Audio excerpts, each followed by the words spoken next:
नमस्कार, मैं हूं नीतीश भारद्वाज और समय हो गया है कि रामायण की पावन कथा आरंभ हो। पवन पुत्र हनुमान ने कालनेमी का वध तो कर दिया, किंतु संजीवनी बूटी अभी भी उन्हें नहीं मिल पा रही थी। वे बूटी को पहचान ही नहीं पा रहे थे और समय धीरे धीरे बीतता जा रहा था।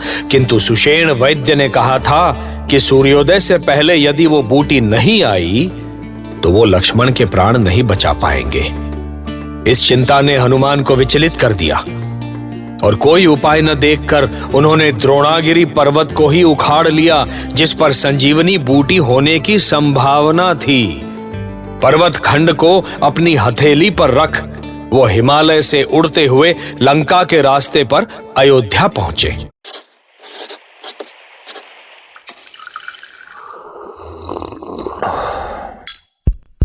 Fever stories.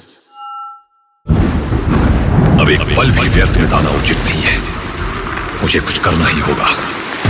पर क्या करूं? यदि इस पूरे पर्वत को ही उठाकर वैद्यराज के पास ले चलूं तो वो स्वयं संजीवनी बूटी खोज लेंगे। हाँ, जय जय श्री राम।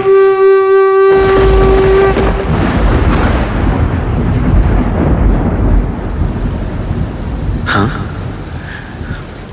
आश्चर्य है, रात्रि में ये बादलों की गड़गड़ाहट, लगता है जैसे भयंकर वर्षा होने वाली है। आकाश तो स्वच्छ है, निश्चित रूप से ये बादलों की गड़गड़ाहट नहीं है।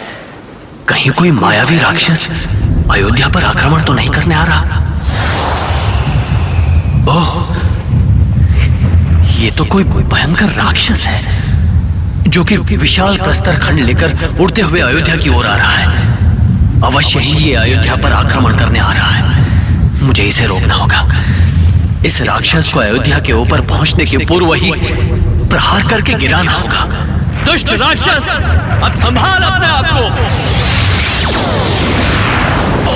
श्री राम, श्री राम।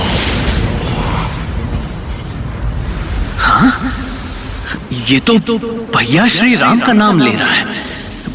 कहीं मुझसे कोई चूक तो नहीं हुई? कहीं मैंने भैया के किसी भक्त पर तो प्रहार नहीं किया?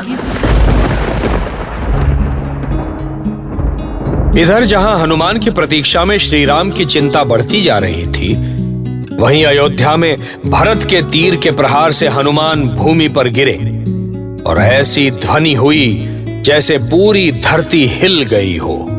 इस भयंकर नाद को सुनकर सारे अयोध्यावासी दौड़ते हुए उस स्थान पर आए जहां हनुमान तीर के प्रहार से मूर्छित पड़े हुए थे। राजमहल के सैनिकों सहित शत्रुघ्न भी वहां पहुंचे। श्री राम, श्री राम। गुरुदेव, ये विशाल कपि गिरते समय भी भैया का नाम ले रहा था और अब भी उन्हीं का नाम ले रहा है। भरत, ये निश्चित रूप से कौशल्यानंदन श्री राम का कोई विशेष भक्त है। हमें इसकी मूर्छा शीघ्र दूर करनी होगी।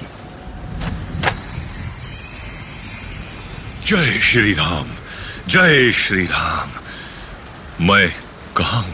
कपिवर, आप इस समय अयोध्या में हैं और ये भरत हैं जो कि अपने बड़े भाई श्री राम की अनुपस्थिति में यहाँ का राजपाट देख रहे हैं, और ये हैं उनके छोटे भ्राता शत्रुघ्न।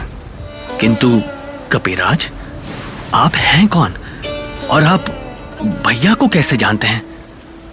भैया भरत, मैं प्रभु श्री राम का सेवक पवन पुत्र हनुमान हूं। प्रभु श्री राम इस समय संकट में है। भैया भरत, ये समय विस्तार से बताने का नहीं है, क्योंकि मुझे सूर्योदय के पूर्व ही लंका पहुंचना है। भैया लक्ष्मण के प्राण संकट में है।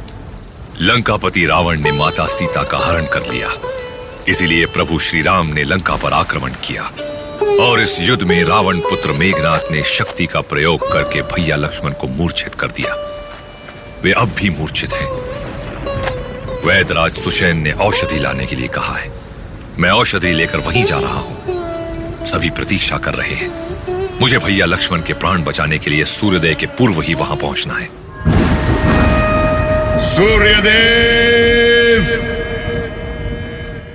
सामने आइए, सूर्यदेव सामने आइए।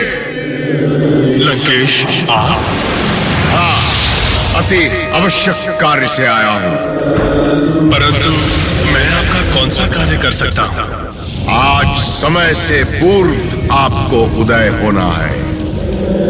नहीं लंकेश, कदापि नहीं। मेरे आदेश का पालन नहीं करने का परिणाम आप जानते हैं सूर्यदेव। यदि आप हमारा कहना नहीं मानेंगे तो अनर्थ होगा। रावण पूरी तरह आश्वस्त था कि सूर्य आज अपने समय के पूर्व ही उदय होंगे। सूर्यदेव भी रावण के आदेश के आगे विवश हो गए थे, किंतु अगर ऐसा होता तो बड़ा अनर्थ हो जाता, क्योंकि वैद्यराज सुषेण भी सूर्योदय के बाद लक्ष्मण को बचा नहीं पाते। इसीलिए राम सहित सभी वानर योद्धा हनुमान की प्रतीक्षा कर रहे थे। तो क्या हनुमान सूर्योदय से पहले शिविर में लौट आए? बताता हूं ना अगले एपिसोड में।